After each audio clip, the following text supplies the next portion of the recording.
At least one person has died after Hurricane Michael slammed into the Florida Panhandle with terrifying winds of 155 miles per hour.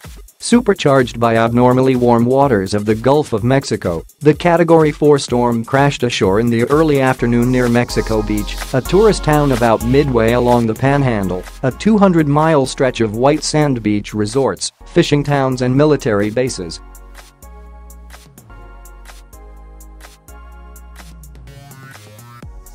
After it ravaged the Panhandle, Michael barreled into South Georgia as a Category 3 hurricane, the most powerful ever recorded for that part of the neighboring state.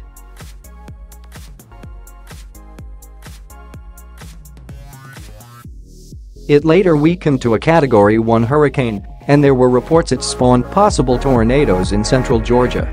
In North Florida, Michael battered the shoreline with sideways rain, powerful gusts and crashing waves, swamping streets and docks, flattening trees, shredding awnings and peeling away shingles.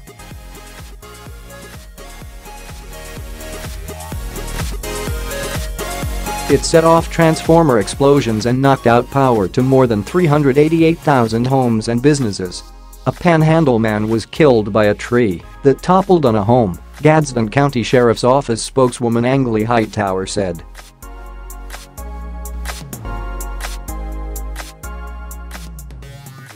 But she added emergency crews trying to reach the home were hampered by downed trees and debris blocking roadways. The man was not immediately identified.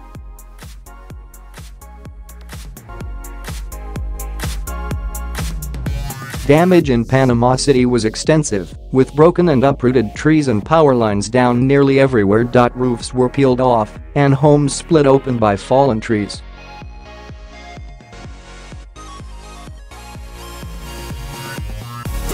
Twisted street signs lay on the ground. Residents emerged in the early evening to assess damage when rain stopped, though skies were still overcast and windy.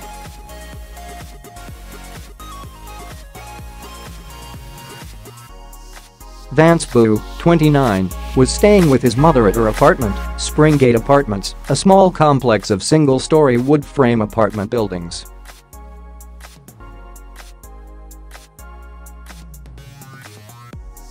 A pine tree punched a hole in their roof and he said the roar of the storm sounded like a jet engine as the winds accelerated.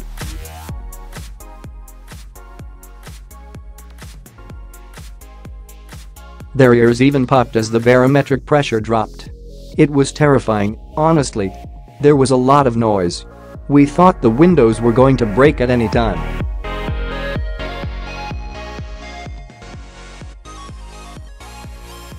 We had the inside windows kind of barricaded in with mattresses, Mr Beu said.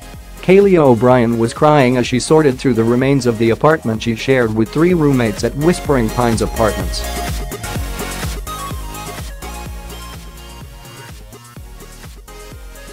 Four pine trees had crashed through the roof of her apartment, nearly hitting 2 people.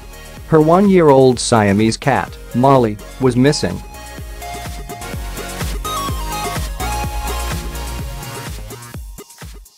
We haven't seen her since the tree hit the den. She's my baby, Ms O'Brien said. In Apalachicola, Sally Crown rode out the storm in her house.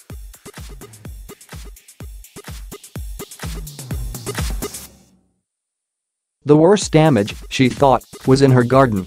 Multiple trees were down, but after the storm passed, she drove to check on the cafe she manages and saw breathtaking destruction.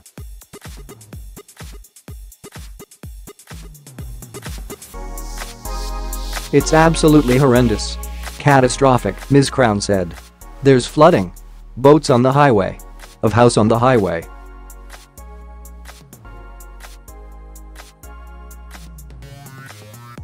Houses that have been there forever are just shattered. Governor Rick Scott announced soon after the powerful eye had swept inland that aggressive search and rescue efforts would get underway as conditions allowed.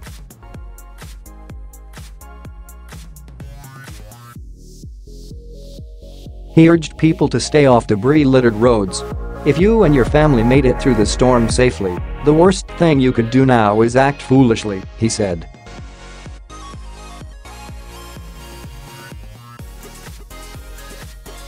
Michael was a meteorological brute that sprang quickly from a weekend tropical depression, going from a Category 2 on Tuesday to a Category 4 by the time it came ashore.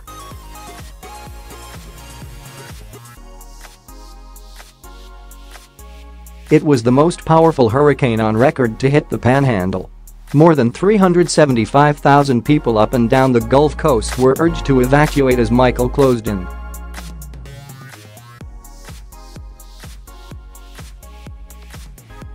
Hurricane force winds extended up to 45 miles from Michael's center at the height of the storm. Forecasters said rainfall could reach up to a foot in spots.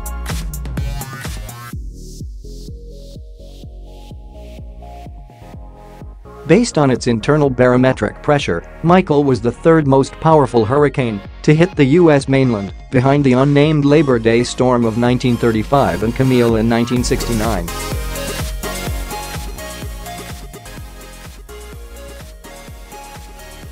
Based on wind speed, it was the fourth strongest, behind the Labor Day storm, 184 miles per hour, Camille, and Andrew in 1992. At the White House, President Donald Trump said, "God bless everyone, because it's going to be a rough one," he said.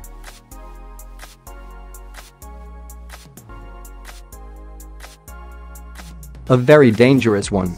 His office said he would tour the devastated areas next week. "We are in new territory," National Hurricane Center meteorologist Dennis Felgen wrote on Facebook.